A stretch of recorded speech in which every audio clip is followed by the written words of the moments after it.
Hey, welcome back to another episode of the Long Gone Loser Rock Show for another week. This one is just a quick one. I just want to tell you about our record that arrived this week. We picked them up from the pressing plant and they're now available at sonicshakes.com, or if you're overseas, you can get it from the Thorazines.bandcamp.com. It's 3 tracks. We recorded it in November last year at Goat Sound Studios here in Melbourne with Jason Fuller, who was from the band Blood Duster. We sound nothing like that. We're a pop punk band like early Green Day and Teenage Bottle Rocket and stuff like that. It's out now and you can pick up a copy there. There are 169 copies in total. We pressed 150, but they gave us 169. So there you go. We're not going to lie about the amount of how many are actually pressed. That is the actual number, 169 records. So there we go. It comes on translucent red vinyl, which is pretty cool. I love that.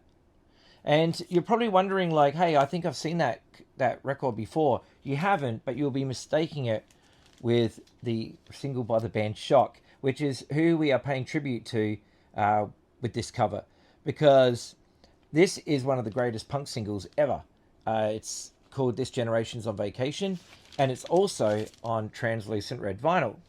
So when we started, coming up with ideas for the record, I thought to myself, why not pay tribute to the records I loved?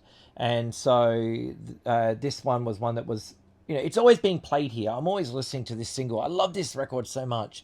If you've never heard This Generation's on Vacation by Shock, do yourself a favor. It's on YouTube. You can listen to the whole thing, like all 3 tracks.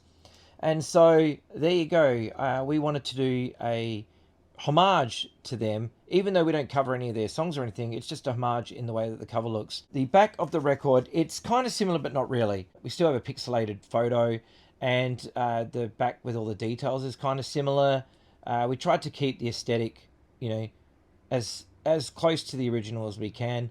Theirs has an inner printing, ours doesn't. So basically, because it's like this with a flap down and stuff like that, ours doesn't have that. Ours is just what you see there and what you see there. If you order this before we send them out in April, because the release date is not until April, if you want to win a test pressing, you can jump online to sonicshakes.com or the Thorazines.bandcamp.com and order yourself a copy of the single, and your name will go in the draw. It's the first single with this lineup, because the songs that you see online on our Bandcamp page, they're mainly all just done by me. I recorded everything, in my studio here. And if you are wondering, the versions of Brain Dead and She Doesn't Know You're a Creep are different on this record to the versions that you hear on Bandcamp. They're completely redone. And She Doesn't Know You're a Creep definitely has differences that you will notice. So, yeah. But this is the first time we all went into a big studio and recorded. So there you go. And I really like what we did with this. We were in there for 2 days and we just laid down a bunch of tracks, and these are the 3 that we've picked for this single. And there is another single coming later this year. So there we go. But anyway, I just wanted to share that with you. And I'd like to think that if you're into Ramonescore pop punk, Green Day, the Mangies, Teenage Bottle Rocket, etc., that this would appeal to you. Thanks so much for watching this quick episode of the Long Gone Loser Rock Show. Do yourself a favor. Go out and buy some records. Buy our record, please. And you might win yourself a test pressing. Take care of yourselves. Look after each other. I'll see you in the next video. Bye-bye.